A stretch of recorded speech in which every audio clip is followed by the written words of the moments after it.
Hello students, 10th ஸ்டாண்டர்ட்கான study plan தான் இந்த வீடியோவில் பார்க்க போகிறோம். நிறைய ஸ்டூடெண்ட்ஸ் வந்து ஸ்டடி பிளான் கேட்டிருந்தீங்க. ஸோ ஹெல்த் வைஸ் நிறைய ப்ராப்ளம் இருக்கிறனால என்னால் கண்டினியூ வீடியோ போட முடியல, தவறாக எடுத்துக்க வேண்டாம். இருந்தாலும் நிறைய குழந்தைங்க வந்து ப்ரெஷர் கொடுத்ததுனால நாள் நெருங்கிடுச்சு. ஸோ குவார்ட்டர்லி எக்ஸாமுக்கு ஸ்டடி பிளான் போடலாம் அப்படின்னு முடிவு பண்ணியிருக்கேன். ஸோ கொடுத்துருக்க இந்த ஸ்டடி பிளான் பார்த்தீங்கன்னா 20 அன்னைக்கு எக்ஸாம் ஸ்டார்ட் ஆக இருக்குது சென்னை டிஸ்ட்ரிக்டில். மற்ற டிஸ்ட்ரிக்ட்லேயும் வந்து நிறைய டிஸ்ட்ரிக்டில் 20ன்னு சொல்லியிருக்கீங்க. மற்ற சில டிஸ்ட்ரிக்ட்லாம் சீக்கிரமே ஸ்டார்ட் ஆகுது, ஸ்கூல் கொஷின் பேப்பர் சொல்லியிருந்தீங்க. ஸோ யாருக்கெல்லாம் நான் கொடுக்குற இந்த டைம் டேபிள் வந்து செட் ஆகுதோ அவங்க வந்து இந்த ஸ்டடி பிளானை ஃபாலோ பண்ணுங்கள், சரிங்களா? ஸோ பார்த்தீங்கன்னா நான் 11th இருந்து 18th வரையும், ஓகே, ஆகஸ்ட் 11th இருந்து 18th வரையும் 8 டேஸ்க்கான ஸ்டடி பிளான் கொடுத்துருக்கேன். 20 தானே எக்ஸாம் ஸ்டார்ட் ஆகுது, ஏன் 18th கொடுக்குறாங்க அப்படின்னு நினைக்க வேண்டாம். 19 வந்து உங்களுக்கு 20 எக்ஸாம்ன்றதுனால நீங்கள் 18 ஈவினிங்கும் 19 வந்து எக்ஸாம்க்கான போர்ஷன் ரிவிஷன் பண்ணுவீங்க. ஸோ அதனால் இந்த 8 டேஸில் எப்படி அந்த 5 சப்ஜெக்ட்கான போர்ஷனை நம்ம டிவைட் பண்ணி படிக்கலாம் அப்படின்றத இந்த வீடியோவில் தெளிவாக பார்க்க போகிறோம். ஸோ வீடியோவை ஸ்கிப் பண்ணாதீங்க. நம்ம சேனலுக்கு நீங்கள் புதுசாக இருக்கீங்கன்னா சேனலை சப்ஸ்கிரைப் பண்ணிக்கோங்க. வாட்ஸ்அப் குரூப்பும் வாட்ஸ்அப் சேனலோட லிங்க்கும் டிஸ்கிரிப்ஷனில் கொடுத்துருக்கேன். இம்பார்ட்டண்ட்டான PDF கொஸ்டின் பேப்பர் இது எல்லாமே வந்து உங்களுக்கு வாட்ஸ்அப் சேனலில் தான் நான் ஷேர் பண்ணுவேன். ஸோ ஜாயின் பண்ணிக்கோங்க. 10th வந்து உங்களுக்கு போர்ஷன் பார்த்தீங்கன்னா இங்கிலீஷில் 1 to 4 யூனிட்ஸு, தமிழில் 1 to 6 யூனிட்ஸ், தமிழில் சாப்டரு. மேக்ஸில் பார்த்தீங்கன்னா first chapter, second chapter, 5th chapter ஃபுல்லாக வருது. தேர்ட் சாப்டர் அல்ஜிப்ராவில் 3.1 3.15 வரையும் இருக்குது. அதே மாதிரி 4th சாப்டரில் 4.1 4.2 ஒரு சில டிஸ்ட்ரிக்டில் சொல்லியிருந்தீங்க, ஒரு சில டிஸ்ட்ரிக்ட் 4.3 சொல்லியிருக்கீங்க. அடுத்து பார்த்தீங்கன்னா சயின்ஸில் 1 2 3 4 7 8 9 12 13 14 15 16 17 18 இந்த லெசன்ஸ்லாம் இருக்குது. சயின்ஸ்க்கு வந்து நான் ஆல்ரெடி இம்பார்ட்டன்ட் வீடியோ போட்டிருக்கேன். ஃபிசிக்ஸ்க்கான ஒரு வீடியோவும் போட்டிருந்தேன். அதுக்கப்புறம் கெமிஸ்ட்ரி, பயாலஜிக்கான ஒரு வீடியோவும் தனியாக போட்டிருக்கேன். பிளேலிஸ்ட் லிங்க் உங்களுக்கு டிஸ்கிரிப்ஷனில் கொடுத்துருக்கேன், செக் பண்ணி பாருங்கள். இன்னும் சோஷியலுக்கு நான் இம்பார்ட்டன்ஸ் போடல, ஸோ கண்டிப்பாக அதற்கான வீடியோவும் போட்டுடுறேன். அதே மாதிரி தமிழுக்கும் போட்டிருக்கேன், இங்கிலீஷ்க்கு போட்டிருக்கேன்னு நினைக்கிறேன். வேணும்னா கமெண்ட் பண்ணுங்கள், அப்லோட் பண்ணிடலாம். அடுத்து செப்டம்பர் 11th இருந்து 18th இந்த 8 டேஸில் நம்ம எப்படி படிக்கிறது, அதுதான் நம்ம இப்போ ஸ்டடி பிளான். ஸ்டடி பிளான்னா நான் உங்களுக்கு ஒவ்வொரு நாளும் இந்தந்த லெசனை இப்படி படிங்க அப்படிலாம் சொல்ல போகிறதில்ல. இருக்கிற நாளில் நம்ம எப்படி படிக்கணும், எப்படி ஈஸியாக மார்க்ஸ் ஸ்கோர் பண்ணணும் அப்படின்ற டிப்ஸ் அண்ட் ட்ரிக்ஸ் தான் சொல்ல போகிறேன். ஸோ வீடியோவை ஸ்கிப் பண்ணாதீங்க. ஃபஸ்ட்டு நம்ம தமிழ் எடுத்துக்கலாம். மொத்தம் பார்த்தீங்கன்னா செப்டம்பர் 11th இருந்து செப்டம்பர் 18th உங்களுக்கு 8 டேஸ் இருக்கா. ஸோ இந்த 8 டேஸில் நம்ம வந்து எப்படி இதை டிவைட் பண்ண போகிறோம் அப்படின்னு பார்த்தீங்கன்னா, டஃப்பாக இருக்கிற சப்ஜெக்ட், டஃப்பாக இருக்கிறது அப்படின்னு எடுத்தோன்னா நிறைய பேருக்கு வந்து தமிழ் டஃப்னு சொல்வீங்க, சரிங்களா? அதுக்கு அடுத்தது இங்கிலீஷ் ஈஸியாக படிச்சுடுவீங்க, மேக்ஸ்க்கு டைம் பத்தாது, ஓகே. அதே மாதிரி சயின்ஸ் ஈஸியாக முடிச்சிடுவீங்க, சோஷியல் டைம் பத்தாது. ஸோ இதை வந்து நான் உங்களுக்கு டஃப் சப்ஜெக்ட் அப்படின்னு கொடுத்துருக்கேன். ஏன்னா மேக்ஸிமம் நிறைய ஸ்டூடெண்ட்ஸ் வந்து இதுக்கு தான் கஷ்டப்படுவீங்க. சயின்ஸும் இங்கிலீஷும் வந்து எப்பயுமே வந்து எல்லா ஸ்டூடெண்ட்ஸுமே நல்ல மார்க்ஸ் ஸ்கோர் பண்ணிடுவாங்க. என்னோட எக்ஸ்பீரியன்ஸ் 25 years எக்ஸ்பீரியன்ஸில் நிறைய ஸ்டூடெண்ட்ஸ் வந்து இதில் ஈஸியாக மார்க்ஸ் ஸ்கோர் பண்ணிடுவாங்க. ஸோ இருக்கிற இந்த 3 சப்ஜெக்டில் நம்ம எப்படி வந்து 2 டேஸில் இதை படிக்கலாம் அப்படின்றத பார்த்துட்டு அதுக்கப்புறம் நான் இங்கிலீஷ்க்கும் சயின்ஸ்க்கும் எப்படி படிக்கணும் அப்படின்னு சொல்லிடுறேன். ஸோ டஃப்பான சப்ஜெக்ட் இது 3 அப்படின்னும் பொழுது தமிழுக்கு 2 டேஸ் எடுத்துக்கோங்க, சரிங்களா? மேக்ஸ்க்கு 2 டேஸ் எடுத்துக்கோங்க, சோஷியலுக்கு 2 டேஸ் எடுத்துக்கோங்க. அப்போ என்னாச்சு, இதுவே வந்து உங்களுக்கு 6 டேஸ் போயிடுச்சு. அப்போ பேலன்ஸ் இருக்கிறது 2 டேஸ். அந்த பேலன்ஸ் இருக்கிற 2 டேஸில் என்ன படிக்க போகிறோம், இங்கிலீஷும் சயின்ஸும் படிக்க போகிறோம். இந்த ஒரு நாளில் படிக்க முடியுமா அப்படின்னு நீங்கள் கேட்குறீங்க. நீங்கள் புதுசாக படிக்க போகிறதில்ல, ஆல்ரெடி படித்த சப்ஜெக்டை தான் படிக்க போகிறீங்க, சரிங்களா? ஸோ படிக்காமல் நம்ம பேலன்ஸ் விட்ட போர்ஷனை தான் வந்து நம்ம இந்த ஸ்டடி பிளானில் ஃபாலோ பண்ண போகிறோம். ஸோ ஃபஸ்ட்டு வந்து இங்கிலீஷும் சயின்ஸும் அப்புறம் பார்ப்போம். ஃபஸ்ட்டு தமிழும் மேக்ஸும் சோஷியல் இது எப்படி படிக்கலான்னு பார்க்கலாம். ஃபஸ்ட்டு 2 டேஸ் எடுத்துக்கோங்க. நல்லா கவனிங்க. எனக்கு தமிழ் ரொம்ப கஷ்டம் அப்படின்றவங்க ஃபஸ்ட்டு தமிழ் சூஸ் பண்ணிக்கோங்க. இல்லை எனக்கு மேக்ஸ் ரொம்ப டஃப் அப்படின்றவங்க மேக்ஸை சூஸ் பண்ணுங்கள். இல்லை எனக்கு சோஷியல் ரொம்ப டஃப் அப்படின்றவங்க சோஷியல் சூஸ் பண்ணுங்கள். இல்லை என்னால் 2 டேஸ் கண்டினியூவாக ஒரே சப்ஜெக்டாகவே படிக்கவே முடியாது அப்படின்னு நினைக்கிறவங்க என்ன பண்ணணும், ஒரு நாள் தமிழ், ஒரு நாள் மேக்ஸு, இன்னொரு நாள் தமிழ், இன்னொரு நாள் சோஷியல், இன்னொரு நாள் மேக்ஸு, இன்னொரு நாள் சோஷியல், அந்த மாதிரி அந்த 6 டேஸை எப்படி வேணால் நீங்கள் ஆல்டர்னேட்டிவாக எடுத்துக்கோங்க. இல்லை கண்டினியூவாக நான் ஒவ்வொரு சப்ஜெக்ட்டுமே 2 டேஸில் கவர் பண்ணணும் அப்படின்னாலும் சரி, உங்களுக்கு எப்படி மைண்ட் செட்டப்போ அதுக்கேற்ற மாதிரி படிங்க. முடிஞ்ச வரையும் வீட்டில் என்ன பிரச்சனை நடந்தாலும் என்ன ஃபங்க்ஷன் நடந்தாலும் அது எல்லாத்தையும் ஓரம் கட்டணும். 10th நம்ம first public board exam attend பண்ணுறோம், சரிங்களா? ஸோ மைண்ட் செட்டப் எல்லாருக்கும் எப்படி இருக்கும், நம்ம வந்து நல்லா படிக்கிறோமோ படிக்கலையோ, ஆனால் யார் கேட்டாலும் என்ன சொல்லிடுவோம், 300 கூட நம்ம எடுத்துருக்க மாட்டோம் ஃபர்ஸ்ட் மிட் டேர்மில். ஆனால் நான் கேட்கும்போது எனக்கு வந்து 460 எடுக்கணும், 420 எடுக்கணும், 400+ எடுக்கணும், 490 எடுக்கணும், இப்படிலாம் நம்ம சொல்லுவோம். அப்போது ஏன் அந்த மாதிரி எல்லாருமே வந்து மார்க் அதிகமாக சொல்கிறாங்க அப்படின்னா, தன்னால் முடியும் அப்படின்ற நம்பிக்கை இருக்கிறதுனால தான் அந்த மார்க்கை சொல்கிறாங்க. முடியாது அப்படின்னா அந்த மாதிரி அதிகமாக மார்க் சொல்ல போகிறதில்ல. ஆனால் முடியும்னு எண்ணம் மட்டும் வச்சுட்டு நம்ம முயற்சி பண்ணலைன்னா எப்படி ஜெயிக்க முடியும்? ஸோ அந்த முயற்சிக்கு தான் இந்த வீடியோ. ஸோ கண்டிப்பாக ரொம்ப யூஸ்ஃபுல்லான வீடியோ. ஸ்கிப் பண்ணாமல் பாருங்கள். முடிஞ்ச உங்கள் ஃப்ரெண்ட்ஸ்க்கு ஷேர் பண்ணுங்கள். சரிங்களா? ஸோ ஃபர்ஸ்ட் நான் வந்து தமிழ் எடுத்துக்கிறேன். இப்போ தமிழ் நான் வந்து 2 டேஸ் படிக்க போகிறேன். அந்த 2 டேஸில் நான் எப்படி தமிழை நான் வந்து கவர் பண்ணலாம் அப்படின்னு பார்த்தீங்கன்னா, தமிழ்லேயே ரொம்ப டஃப்பான ஒரு டாபிக் என்னன்னா 8 மார்க்ஸ். 8 மார்க்ஸ் அப்படின்னு எடுத்தோம்னா இதில் என்ன 8 மார்க்ஸில் வருது? கட்டுரை வருதுங்களா? அதுக்கு அடுத்தது உங்களுக்கு விரிவான நெடுவினா, விரிவானத்தோட நெடுவினா. ஸோ இதை எப்படி நீங்கள் படிக்க போறீங்கன்னா, உங்களுக்கு தமிழில் வந்து 1ல இருந்து 6 யூனிட் கொடுத்துருக்காங்களா? என்னை பொறுத்தவரையும் நாங்கள் உங்களுக்கு கொடுக்கக்கூடிய அட்வைஸ் கட்டுரையாக இருந்ததுன்னா ஃபஸ்ட்டு 1, 2, 3 இந்த யூனிட்ல இருக்க எல்லா கட்டுரையும் படிங்க. இல்லை 4, 5, 6 இந்த யூனிட்ல இருக்க எல்லா கட்டுரையும் படிங்க. இல்லை எனக்கு எல்லாமே படிக்க முடியும் அப்படின்றவங்க ஏதாவது 1, 2 விட்டுட்டீங்கன்னா அது பிரச்சனை கிடையாது. சரிங்களா? ரொம்ப தமிழ் வீக்காக இருக்கவங்க ஃபஸ்ட்டு 3 ஏழில் இருக்க கட்டுரையை மட்டும் படிங்க. அதே மாதிரி விரிவானம். விரிவானம்னா என்ன? துணைப்பாட கட்டுரை இல்லையா? இதுவுமே வந்து ஃபஸ்ட்டு 3 ஏழில் இருந்து கண்டிப்பாக 1 கொடுத்துருவாங்க. ஸோ அதனால 3த்துல வெறும் அன்னமையா படிங்க, சான்றோர் வளர்த்த தமிழ் படிங்க. இந்த மாதிரிலாம் நான் உங்களுக்கு சொல்லவே மாட்டேன். ஏன்னா சப்போஸ் நல்லா கவனிங்க, suppose quarterly exam question paper ஒரு சில டிஸ்ட்ரிக்ட்ல டஃப்பாக கொடுத்துருவாங்க, ஒரு சில டிஸ்ட்ரிக்ட்ல ரொம்ப ஈஸியாக கொடுத்துருவாங்க. சென்னை டிஸ்ட்ரிக்ட்ல மேக்ஸிமம் டஃப்பாக இருக்கும். அதே அதர் டிஸ்ட்ரிக்ட்ல பார்த்தீங்கன்னா ரொம்ப ஈஸியாக இருக்கும். ஸோ அதனால எப்படி கேட்டாலும் நம்ம அட்டன் பண்ணணும் அப்படின்னா நான் சொல்ற இந்த ட்ரிக்ஸ் உங்களுக்கு ரொம்ப யூஸ்ஃபுல்லாக இருக்கும். ஸோ ஃபர்ஸ்ட் 3 யூனிட் செலக்ட் பண்ணிக்கோங்க. அந்த 3 யூனிட்ல இருக்க எல்லா துணைப்பாடத்தையும் படிக்கணும். 3 துணைப்பாடத்தையும் படிக்கணும் 3 லெசனுக்கும். அப்படி இல்லைன்னா 4, 5, 6ல இருக்கிற துணைப்பாடம் எல்லாத்தையும் படிக்கணும். அந்த மாதிரி 1 இந்த ஆப்ஷனை செலக்ட் பண்ணிக்கோங்க, இல்லை இந்த ஆப்ஷன் செலக்ட் பண்ணிக்கோங்க. அதே மாதிரி கட்டுரையில இந்த ஆப்ஷன் செலக்ட் பண்ணிக்கோங்க, இல்லை இந்த ஆப்ஷன். இது கட்டுரை அல்லது ஒரு சில யூனிட்ல பார்த்தீங்கன்னா கடிதம் தான் இருக்கும். சரிங்களா? கட்டுரை இருக்காது. ஸோ கடிதம், கட்டுரை எதுவாக இருந்தாலும் ஃபஸ்ட்டு 3 ஏழ் படிங்க அல்லது அடுத்த 3 ஏழ். விரிவானம் அதே மாதிரி ஃபஸ்ட்டு 3 ஏழ் அல்லது அடுத்த 3 ஏழ். இதை எப்போ படிக்கலாம் அப்படின்னா இதுக்கே நமக்கு வந்து 1 டே சரியா இருக்கும். சரிங்களா? 1 டே ஃபுல்லாகவே உங்களுக்கு இதை முடிக்கிறதுக்கே சரியா இருக்கும். இல்லைப்பா நான் ஆல்ரெடி ரெடி ஆயிருக்கேன், எனக்கு வந்து ஒரு 4 to 5 hours ஒதுக்குனா இதை முடிச்சிட முடியும் அப்படின்னு நம்பிக்கை இருக்கவங்க ப்ளஸ் என்ன படிக்கிறீங்க இது கூட, அதாவது இது கூட என்ன படிக்கிறோம் அப்படின்னு பார்த்தீங்கன்னா 1 மார்க்ஸ் ஃபுல்லாகவே கவர் பண்ணிடுங்க. ஏன் நான் இந்த இடத்துல வந்து உங்களுக்கு 1 மார்க்ஸ்க்கு இம்பார்ட்டன்ஸ் தரேன்னா, நிறைய ஸ்டூடெண்ட்ஸ் வந்து படிப்பீங்க, ஆனால் அந்த 1 மார்க்ஸில் வந்து கான்சன்ட்ரேஷன் பண்ணாமல் அதில் மார்க்கை ஸ்கோர் பண்ணாமல் விட்டுருவீங்க. ஸோ முடிஞ்ச வரையும் 1 மார்க்ஸை நல்லா ஸ்கோர் பண்ணிங்கன்னா, படிக்க ஆரம்பிச்சிட்டிங்கன்னா அதில் அழகாக 15 மார்க்ஸ் ஸ்கோர் பண்ண முடியும் ஈஸியாக. சரிங்களா? அதுக்கு அடுத்தது இன்னொரு நாள், இது 1 டே பிளான், நல்லா புரிஞ்சுக்கோங்க. இது அப்படியே ஒரு 1 டேக்கு எடுத்துக்கோங்க. சரிங்களா? அதுக்கு அடுத்தது நீங்கள் வந்து இதுக்கு மறுநாளே படித்தாலும் சரி, இல்லை ஆல்டர்னேட்டிவாக மேக்ஸ் மறுநாள் போட்டுட்டு அதுக்கு அடுத்த நாள் நீங்கள் தமிழ் எடுத்தாலும் சரி, இல்லை சோஷியல் எடுத்துட்டு 2 days ஆஃப்டர் நீங்கள் தமிழ் எடுத்தாலும் சரி, இது டோட்டலாக வந்து ஒரு நாளில் படிக்க வேண்டிய பிளான். கொஞ்சம் டஃப்பாக தான் இருக்கும், வேறு வழி கிடையாது, படித்து தான் ஆகணும். கொஞ்சம் ட்ரை பண்ணுங்கள். இது ஃபுல்லாக கவர் பண்ண முடியலனாலும் முடிஞ்ச வரையும் ட்ரை பண்ணுங்கள். கண்டிப்பாக பெஸ்ட்டு மார்க்ஸ் ஸ்கோர் பண்ண முடியும். என்னோட எக்ஸ்பீரியன்ஸில் எல்லா பிள்ளைங்களுக்கும் நான் நல்லதை தான் சொல்லுவேன்.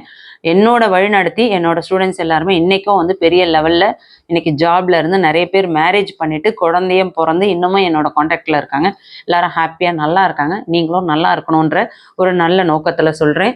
இதில் எந்த எதிர்பார்ப்புமே கிடையாது. ஸோ கண்டிப்பாக நீங்கள் எல்லாருமே நல்லா இருக்கணும், நல்லா படிக்கணும், நல்லா மார்க்ஸ் ஸ்கோர் பண்ணணும், லைஃப்பில் செட்டில் ஆகணும் அப்படின்னா நான் சொல்கிற அட்வைஸை தயவு செஞ்சு ஃபாலோ பண்ணுங்கள். இவ்வளோ நாள் வீணாக்கிட்டோம், இதுக்கப்புறம் ப்ளீஸ் 1 டே கூட நீங்கள் வீணாக்கக்கூடாது. சரிங்களா? சரி, 2 டேஸ்க்கு இதை 2 டேஸில் இது 1 டே சரியாக போச்சு. அடுத்த நாள், அதாவது மறுநாளே நான் சொல்லலை, முதல் தமிழ் சப்ஜெக்டை கவர் பண்ணிடுவோம். அப்போ 1 டே முடிஞ்சிச்சு. அடுத்த நாள் பார்த்தீங்கன்னா 5 மார்க் கொஷின் செலக்ட் பண்ணிக்கோங்க. 5 மார்க்ஸுமே இதே ட்ரிக்ஸ் தான் உங்களுக்கு சொல்ல போகிறேன். ஃபஸ்ட்டு 3 ஏழ், ஓகேங்களா? ஒன்று ஃபஸ்ட்டு 3 யூனிட் படிங்க. அதுக்கு இல்லை அப்படின்னா செகண்ட் 3 யூனிட்ஸ், அது என்ன 1, 2, 3, அதாவது 1, 2, 3 இந்த 3 யூனிட் படிங்க. அப்படி இல்லைன்னா 4, 5, 6 இதில் 5 மார்க்ஸ். ஆல்ரெடி நான் உங்களுக்கு இம்பார்ட்டன்ட் மார்க் பண்ணி கொடுத்துருக்கேன். நான் கொடுத்த இம்பார்ட்டன்ஸை மட்டுமே படிச்சிங்கனாவே இதை அழகாக அட்டன் பண்ணிடலாம். சரிங்களா? இந்த 5 மார்க்ஸ் கூட குருவினா சேர்த்துக்கிட்டே ஆகணும். குருவினா ப்ளஸ் சிறுவினா இதை நீங்கள் படிச்சே ஆகணும். வேற வழியே கிடையாது. ஆல்ரெடி மனப்பாடம்லாம் படித்து வச்சுருப்பீங்க. சரிங்களா? இதே கூட வந்து நான் மனப்பாடம் படிக்கணும், எனக்கு டைம் இல்லை அப்படின்னா வேற வழியே கிடையாது. நீங்கள் இந்த இடத்துல அட்ஜஸ்ட் பண்ணி மெமரியை சேர்த்துக்கோங்க. அப்படி இல்லைன்னா இங்கே மெமரியை சேர்த்துக்கோங்க. மெமரியை பொறுத்த வரையும் கண்டிப்பாக நீங்கள் ஃபஸ்ட்டு 4 யூனிட் 1 to 4 யூனிட் மட்டும் படிச்சிங்கனாவே ஈஸியாக அட்டன் பண்ணிட முடியும். ஆனால் திருக்குறளை பொறுத்த வரையும் உங்களுக்கு இயல் 3, இயல் 6, 3வது இயல் 6வது இயல் இது ஃபுல்லாகவே திருக்குறள் இருக்குது. ஸோ அதை மனப்பாடம் ஃபுல்லாகவே படித்து தான் ஆகணும். வேறு வழியே கிடையாது. சரிங்களா? ஸோ மற்ற நான் சொல்கிறது திருக்குறள் இல்லாமல் மற்ற மெமரிஸில் 1லேருந்து 4க்குள்ளே படிங்க. 5, 6 கஷ்டமாக இருக்குது அப்படின்னா அட்லீஸ்ட் இந்த 1 to 4ஆவது படிக்க பாருங்க. முடிஞ்சால் 6ம் படிச்சுக்கோங்க. பப்ளிக் ரொம்ப யூஸ்ஃபுல்லாக இருக்கும். சரிங்களா? இது அடுத்த நாள் படிக்கக்கூடியது. இதுவுமே வந்து கண்டிப்பாக குருவினா படிக்கணும், சிறுவினா படிக்கணும், மெமரி படிக்கணும், திருக்குறள் படிக்கணும்னா ரொம்ப கஷ்டம். அப்போ என்ன பண்ணலாம்? ஈஸியான tricks and tips first unit 3 யூனிட்டில் இருக்க இம்பார்ட்டன்ட் குருவினா பொறுத்தவரையும் ஃபுல்லாகவே படிங்க. 6 யூனிட்மே அதாவது 6 யூனிட்மே குருவினாக்கு படிங்க. சிறுவினா இம்பார்ட்டண்ட் மட்டும் படிங்க. அதுவும் ஃபஸ்ட்டு 3 யூனிட் படிங்க. இல்லைனா அடுத்து லாஸ்ட் 3 யூனிட் படிங்க. இல்லை எனக்கு வந்து நான் ஃபுல் மார்க் எடுக்கணும் அப்படின்னு நினைக்கிறேன்னா அட்லீஸ்ட் முடிஞ்சாக்கா இந்த 3 யூனிட்ஸில் இருக்க எல்லா சிறுவினாவுமே கவர் பண்ண பாருங்கள். சொன்னது புரியுதுங்களா? ஸோ இப்படி படிங்க. மெமரியில் பொறுத்த வரையும் திருக்குறளை கண்டிப்பாக முடிச்சுட்டு 1 to 4 இயலில் அந்த அன்னை மொழிய வாழ்த்து படலாம் இருக்கலாம், அந்த மாதிரி மெமரியெல்லாம் ஒரு 4 யூனிட்டை முடிக்க பாருங்க. ஓகே, இது வந்து இன்னொரு நாள். இது தமிழுக்கு. சரியா? இப்போ தமிழுக்கு இது ஒரு நாள், இது ஒரு நாள் முடிச்சிட்டோமா? அதுக்கு அடுத்தது பார்த்தீங்கன்னா மேக்ஸை பொறுத்த வரையும் எல்லாருக்குமே கஷ்டம் அப்படின்னு சொல்லிட்டு ரொம்ப பயப்படுறீங்க. மேக்ஸு தான் இருக்கிறதே ரொம்ப ஈஸியான சப்ஜெக்ட். அது வந்து ஒரு மெத்தட் நம்ம பார்த்துட்டோம். அந்த மெத்தட் நான் சொல்லியிருக்கேன் உங்களுக்கு. 2 மார்க்ஸ் அண்ட் 5 மார்க்ஸ் ரெண்டுமே இம்பார்ட்டன்ஸ்க்கு வீடியோ போட்டிருக்கேன். அது இல்லாமல் தனியாக 5 மார்க்ஸ்க்கு மட்டுமே வீடியோ போட்டிருக்கேன். அந்த வீடியோட லிங்க்குமே வந்து உங்களுக்கு கீழே 10th குவார்ட்டர்லி எக்ஸாமோட இம்பார்ட்டன்ட் வீடியோ அப்படின்னு சொல்லி லிங்க் இருக்கும். அதில் போய் பார்த்தீங்கன்னா கிடைக்கும். 10th மேக்ஸ் குவார்ட்டர்லி எக்ஸாம் அப்படின்னு சொல்லிட்டு 2 வீடியோ இருக்கும். ஒன்று 5 மார்க்ஸ்க்கானது, ஒன்று 2 மார்க்ஸ் அண்ட் 5 மார்க்ஸ் ஆனது. இதை மட்டும் பார்த்தீங்கன்னாவே நான் அடித்து சொல்கிறேன். 1 மார்க்ஸ் நீங்கள் ரெடி ஆகிட்டீங்க, கிராஃப் ஜாமெண்ட்ரி ரெடி ஆகிட்டிங்கன்னா 100 out of 100 கன்ஃபார்ம் எடுக்கலாம் பிள்ளைங்களா. நான் உங்களுக்கு சும்மா வாக்கு கொடுக்கல. ப்ரீவியஸ் இயரில் பார்த்தீங்கன்னா விஎல் கிளாஸஸில் வீடியோ போயிடுச்சு. நான் போட்ட வீடியோ வந்து 36K போயிருந்தது. கிட்டத்தட்ட அது ஃபர்ஸ்ட் டிவிஷனில் நிறைய ஸ்டூடெண்ட்ஸ் வந்து சென்டம் எடுத்துகிட்டு எனக்கு வாட்ஸ்அப்பில் மெசேஜ் பண்ணியிருந்தாங்க. அவங்களோட மார்க் ஷீட்டை ஃபோட்டோ எடுத்து அமைச்சிருந்தாங்க. ஸோ கண்டிப்பாக வந்து நீங்களும் நிறைய பேர் அந்த மாதிரி மார்க்ஸ் கண்டிப்பாக ஸ்கோர் பண்ணுவீங்க. தயவு செஞ்சு ஆனால் நான் கொடுத்துருக்க ஒரு சம் கூட மிஸ் பண்ணக்கூடாது. அதை நீங்கள் ஃபாலோ பண்ணணும். ஓகே, இது எப்படி வந்து 2 days ஃபாலோ பண்ணலாம் அப்படின்னா ஃபஸ்ட்டு டேயில் வந்து ஃபஸ்ட்டு கிராஃபை கவர் பண்ணிவிடுங்க. அடுத்து ஜாமெண்ட்ரி, இது வந்து 8 மார்க்ஸு. ஸோ அதனால் இதை வந்து மிஸ் பண்ணவே கூடாது. அதுக்கடுத்து 1 மார்க்ஸு இது கூட 2 மார்க்ஸும் ஒரு 50% கவர் பண்ணிவிடுங்க. புரியுதுங்களா? இது ஒரு நாள் படிக்கிறீங்க. அதே மாதிரி செகண்ட் டே 5 மார்க்ஸ் ஃபுல்லாக பார்த்தாகணும். ஆல் யூனிட்ஸில் இருக்கிறது 5 மார்க்ஸ் ஃபுல்லாக, all units, all chapters 5 marks ஃபுல்லாக கவர் பண்ணுறோம். இம்பார்ட்டண்ட்டை மட்டுமே பாருங்கள். நான் போட்டிருக்க வீடியோஸில் இருக்கிறது இம்பார்ட்டன்ட் மட்டும் பாருங்கள். 5 மார்க்ஸ் ஆல் சாப்டரு. அதுக்கப்புறம் பேலன்ஸ் இருக்க 2 மார்க்ஸு. பேலன்ஸ் என்ன நீங்கள் பார்த்து வச்சுருப்பீங்களா? அந்த பேலன்ஸை மட்டும் இங்கே பாருங்கள். ஸோ ரெண்டுமே வந்து நம்ம இது 1 டே, இது 1 டேல கவர் பண்ண முடியாது, கண்டிப்பாக முடியாது. ஆனாலும் மேக்ஸிமம் ட்ரை பண்ணுங்கள். நம்ம எந்த அளவுக்கு முயற்சி பண்ணுறோமோ அந்த அளவுக்கு இன்னும் நல்லா மார்க்ஸ் ஸ்கோர் பண்ண முடியும். சரிங்களா? ஸோ மேக்ஸும் பார்த்துட்டோம், தமிழும் பார்த்துட்டோம். நெக்ஸ்ட்டு சோஷியல் வந்து நிறைய பேர் வந்து படிக்கிறதுக்கே பயப்படுவீங்க. ஸோ தயவு செஞ்சு முடிஞ்ச வரையும் சோஷியல் பயப்படுறவங்க ஃபஸ்ட்டு சிவிக்ஸும் எக்கனாமிக்ஸும் சூஸ் பண்ணிவிடுங்க. அது ஒரு 2 days சொல்லியிருக்கலாம். அந்த ஃபஸ்ட்டு டேயில் இது 1 to 3, இது 1 to 3. இதுக்கு நான் இன்னும் இம்பார்ட்டன்ஸ் போடல. முடிஞ்ச வரையும் நாளைக்கு கண்டிப்பாக அப்லோட் பண்ணிடுறேன். அதுக்குள்ளே நீங்கள் தமிழையும் மேக்ஸையும் கவர் பண்ணுங்கள். இதை நான் கண்டிப்பாக அப்லோட் பண்ணிடுறேன். இது கூட அதாவது இந்த 2 லெசன்ஸை நீங்கள் கவர் பண்ண பாருங்கள். நான் இம்பார்ட்டன்ஸ் கொடுக்குறேன். அந்த இம்பார்ட்டன்ஸை மட்டுமே படிங்க. 1 மார்க்ஸ் வந்து ஃபுல்லாகவே படிங்க. இது கூட என்ன படிக்கலாம் அப்படின்னா ஹிஸ்ட்ரி 5 லெசன்ஸ் இருக்கு இல்லையா? அந்த 5 லெசனில் ஃபஸ்ட்டு ஒரு 3 லெசன் 1 to 3 லெசன் இதில் கவர் பண்ண பாருங்கள். சரிங்களா? இது 1 day கவர் பண்ணக்கூடிய ஒரு போர்ஷன். அதுக்கு அடுத்தது 4-5 ஹிஸ்ட்ரியில் 4-5ம் அடுத்தது ஜாகிரஃபியில் 5 லெசனும் இதில் கவர் பண்ணுங்க. இது கூட 1 மார்க்ஸ் ஃபுல்லாக 1 மார்க் கொஷின்ஸ் ஃபுல்லாக கவர் பண்ண போகிறீங்க. இது 1 டே. ஸோ இங்கே ஒரு நாள் வந்து சிவிக்ஸ் எக்கனாமிக்ஸு 3 லெசன்ஸும் ஷார்ட் ஆன்சர் டீட்டெயிலோட கவர் பண்ணுறீங்க. ஹிஸ்ட்ரியில் 1 to 3 லெசன் கவர் பண்ணுறீங்க. அதே மாதிரி நெக்ஸ்ட் டேயில் பார்த்தீங்கன்னா ஹிஸ்ட்ரியில் 4th and 5th லெசனும் ஜியாகிரஃபி 5 லெசன்ஸும் டோட்டலாக சோஷியலில் இருக்க எல்லா லெசனோட 1 மார்க் கொஷின்ஸும் செகண்ட் டே கவர் பண்ணுறீங்க. இது எல்லாம் சாத்தியமா அப்படின்னு எனக்கு கொஷின் மெசேஜ் பண்ணக்கூடாது. கண்டிப்பாக உங்களால் முடியும். யாருமே முட்டாள் கிடையாது. யாருமே படிக்காமல் சாதிக்க முடியாமல் இருக்க முடியாது. 100% எல்லாருமே சாதிக்கலாம். முயன்றால் முடியாதது கிடையாது. நம்ம எடுக்கிற ஒவ்வொரு கடின உழைப்புக்கும் கண்டிப்பாக வந்து பலன் கிடைக்காம போகாது. இந்த எக்ஸாமில் வரலனாலும் அடுத்தடுத்த எக்ஸாமில் அந்த ஒரு உயர்வை வந்து கண்டிப்பாக நம்ம அனுபவிப்போம், ஃபீல் பண்ணுவோம். அதை என்னோட நீங்கள் கண்டிப்பாக ஷேர் பண்ணணும். சரிங்களா? சரி, நம்ம வந்து டஃப்பாக இருக்கிறது தமிழுக்கும் மேக்ஸுக்கும் சோஷியலுக்கும் பார்த்துட்டோம். அதுக்கடுத்தது சயின்ஸு, லாஸ்ட்டு இங்கிலீஷ்க்கு வாங்க. சரிங்களா?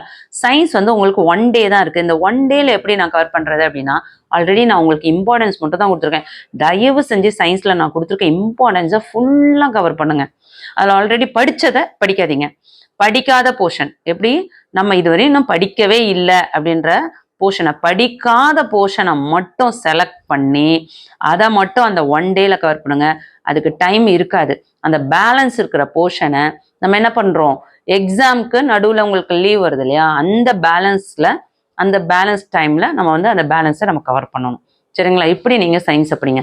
அதே மாதிரி இங்கிலீஷ் முடிஞ்சால் இங்கிலீஷ்க்கு வந்து 1 டே நீங்கள் டைம் கொடுக்கறத விட அந்த 1 டேல ஒரு ஆஃப் டே வந்து முடிஞ்ச அந்த சயின்ஸோட பேலன்ஸை கூட இங்கே சேர்த்துக்கோங்க.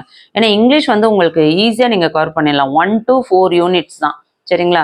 அதுலேயுமே வந்து இம்பார்ட்டன்ஸை படிக்கலாம். ஆல்ரெடி இம்பார்ட்டன்ஸ் நான் அப்லோட் பண்ணியிருக்கேன் தான் நினைக்கிறேன், எனக்கு சரியாக ஞாபகம் இல்லை. கமெண்ட் பண்ணுங்கள். 1 to 4 இம்பார்ட்டன்ட் யூனிட்ஸ் தான். ஸோ ஈஸியாக வந்து அதை ஆல்ரெடி படிச்சிருப்பீங்க. ஸோ புதுசாக படிக்காததுக்கு வந்து ஒரு 2 hours ஒதுக்கி இல்லை 3 hours ஒதுக்குனீங்கன்னா நீங்கள் அதை கவர் பண்ணிடலாம். ஸோ ஆஃப் டே இதுக்கு ஒதுக்கிட்டு முடிஞ்சால் 1.5 hours சயின்ஸுக்கு ஒதுக்குங்க. இந்த மாதிரி முடிச்சிட்டிங்கன்னா இப்போ 20 உங்களுக்கு எக்ஸாம். சரிங்களா? ஸோ ஃபஸ்ட்டு எக்ஸாம் என்ன வரும், தமிழ் தான் வரும் எல்லாருக்கும்.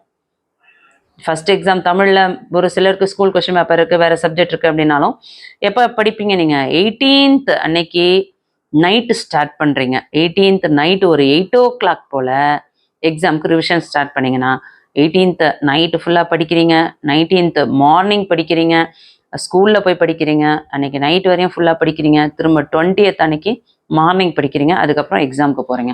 அதுக்கு அடுத்தடுத்த எக்ஸாமை கண்டினியூவாக படிக்க போகிறீங்க அந்தந்த டைம் பிரகாரம். சரிங்களா? ஸோ பிளானில் எதெல்லாம் மிஸ் ஆச்சோ அந்த மிஸ் ஆனது எல்லாத்தையுமே அந்த ஒவ்வொரு எக்ஸாமுக்கு இருக்கு இல்லையா, நடுவில் அந்த எக்ஸாமுக்கு நடுவில் இருக்க நாளில் அந்த டைமில் நீங்கள் பேலன்ஸ் இருக்க போர்ஷனை ரிவிஷன் பண்ணி எல்லாருமே நல்ல மார்க்ஸ் ஸ்கோர் பண்ணலாம். நான் சொன்ன மாதிரி பிளான் ஃபாலோ பண்ணிங்கன்னா கண்டிப்பாக 500க்கு 100% 450+ கண்டிப்பாக 100% எல்லாராலையும் எடுக்க முடியும். நான் வீக் ஸ்டூடெண்ட் அப்படின்றவங்க கூட கண்டிப்பாக வந்து உங்களால் பாஸ் மார்க் இல்லை 60+ தாராளமாக எடுக்க முடியும். ஆனால் நான் சொல்லக்கூடிய இம்பார்ட்டன்ஸ் எல்லாமே கண்டிப்பாக படித்தே ஆகணும். ஓகேங்களா? இந்த வீடியோ யூஸ்ஃபுல்லாக இருக்குன்னா ஒரு லைக் கொடுத்துட்டு உங்கள் ஃப்ரெண்ட்ஸ்க்கு ஷேர் பண்ண மறந்துடாதீங்க. அவங்கக்கிட்ட ஒரு சின்ன ரெக்வஸ்ட் பிள்ளைங்களா, நான் ஸ்டார்டிங்லேயே சொல்லியிருந்தீங்கன்னா வீடியோவை ஸ்கிப் பண்ணிட்டு போயிருப்பீங்க. நான் வந்து விஎல் கிளாஸஸில் நிறைய வீடியோ அப்லோட் பண்ணியிருந்தேன். 2 இயர்ஸாக என்னை ஃபாலோ பண்ணியிருந்தவங்களுக்கு கண்டிப்பாக தெரியும். 9th நிறைய அழகீட்டு வாய்ப்பாடெல்லாம் அப்லோட் பண்ணியிருந்தேன். 10th அழகீட்டு வாய்ப்பாடெல்லாம் அப்லோட் பண்ணியிருந்தேன். நிறைய புக் பேக் கொஸ்டின்ஸ்லாம் அப்லோட் பண்ணியிருந்தேன். நிறைய இம்பார்ட்டன்ஸ் மேக்ஸ்லாம் வீடியோ போட்டால் மேக்ஸ் சக்ஸஸ் ஆகலை. ஸோ எல்லா வீடியோஸுமே வந்து ஒரு பிள்ளைங்களுக்கு ஹெல்ப் பண்ணுறன்ற பேரில் பிரதர்ஸ் யூனியன் கொஸ்டின் பேப்பர் நான் அப்லோட் பண்ணி சேனலை பிளாக் பண்ணிட்டாங்க. அது பெரிய மனசுக்கு வருத்தம். ஏன்னா அந்த உழைப்பு வீணாக போச்சு அப்படின்னு சொல்லிட்டு பெரிய வருத்தம். ஆனால் அந்த வருத்தத்துலேருந்து இதை எதுக்கு உங்களுக்கு இந்த நேரம் சொல்கிறேன்றதையும் சொல்கிறேன். அந்த வருத்தத்துலேருந்து நான் இதில் தோத்துட்டேன், இது என்னை விட்டு போயிடுச்சு அப்படின்னு நான் ஃபீல் பண்ணியிருந்தேன்னா இன்றைக்கி நான் ஒடிஞ்சு போயிருக்கணும். யோசிச்சு பாருங்கள், இன்றைக்கி 2 lakh 3 lakh 4 lakh சப்ஸ்கிரைபர் இருக்க யூடியூப் சேனல்லையுமே வீடியோஸ் பார்த்தீங்கன்னா 500 800 1000 தான் வியூஸ் போகுது. ஆனால் நம்ம சேனல் நல்லா கவனிக்கணும், 3500லேருந்து இப்போ 4500 நெருங்கிட்டு இருக்கு. சப்ஸ்கிரைபர் கம்மி தான், ஆனால் வியூஸ் பார்த்தீங்கன்னா மினிமம் 300லேருந்து மேக்ஸிமம் 1000 வரையும் வியூஸ் போகுது. ஸோ இதுக்கு காரணம் யாருன்னா எனக்கு பேக் போனாக இருக்கிற நீங்கள் தான் காரணம். எப்படி ஒரு விஷயம் என்னை விட்டு போனாலும் நான் நம்பிக்கையோட நான் மீண்டு எழுந்து வருவேன் அப்படின்னு சொல்லிட்டு கான்ஃபிடெண்ட்டாக நான் வந்து இன்னைக்கு கல்வி விஜய் சேனலில் ரன் பண்ணுறனோ, இதே கான்ஃபிடென்ட் நீங்கள் குவார்ட்டர்லி எக்ஸாமுக்கு கான்ஃபிடெண்ட்டாக படிக்கணும். ஸோ உங்களோட ரோல் மாடல் நான் மட்டும்தான். என்னை வந்து யூடியூபராக பார்க்காம உங்கள் ஃப்ரெண்டாக பாருங்கள். ப்ளீஸ் கால் பண்ணாதீங்க, டிஸ்டர்ப் பண்ணுறீங்க. ஹெல்த் வைஸ் நிறைய ப்ராப்ளம் இருக்குது. ஃபோன் பண்ணிங்கன்னா ரொம்ப டிஸ்டர்ப் ஆகும். முடிஞ்ச வரையும் மெசேஜ் பண்ணுங்கள். என்னால் முடிஞ்ச வரையும் ரிப்ளை பண்ணுறேன். ரிப்ளை பண்ணாதவங்க தப்பாக எடுத்துக்காதீங்க. வீட்டு வேலையும் பார்த்துட்டு என்னால் வீடியோவும் போட்டுட்டு உங்களுக்கும் மெசேஜ் பண்ண முடியல. ஃபோன் முடிஞ்ச வரையும் அவாய்ட் பண்ணணும்னா ட்ரை ஐ ப்ராப்ளம் இருக்குது. ஸோ ரொம்ப நேரம் ஃபோன் யூஸ் பண்ண முடியல, அதனால தான் நான் அவாய்ட் பண்ணுறேன். தப்பாக எடுத்துக்க வேண்டாம். இந்த வீடியோ யூஸ்ஃபுல்லாக இருக்குன்னா ஒரு லைக் கொடுத்துட்டு உங்கள் ஃப்ரெண்ட்ஸ்க்கு ஷேர் பண்ண மறந்துடாதீங்க பிள்ளைங்களா. நீங்கள் ஷேர் பண்ணிங்கன்னா தான் சேனல் பெருசாக வளரும். சரிங்களா? எல்லாரும் எக்ஸாம் நல்லா படிங்க. ஆல் தி பெஸ்ட் செல்லங்களா. எக்ஸாமுக்கு கான்ஃபிடெண்ட்டாக படிங்க. கண்டிப்பாக எல்லாருமே சூப்பராக மார்க்ஸ் ஸ்கோர் பண்ணுவீங்க. உங்களுக்காக நான் கண்டிப்பாக கடவுள்கிட்ட ப்ரே பண்ணிக்கிங்க. என்னோட குழந்தைங்க எல்லாருமே நல்ல மார்க்ஸ் ஸ்கோர் பண்ணி எல்லாருமே 100% சக்ஸஸ் அடையணும் நான் ப்ரே பண்ணிக்கிறேன். ஓகே, ஆல் தி பெஸ்ட் குட்டீஸ்.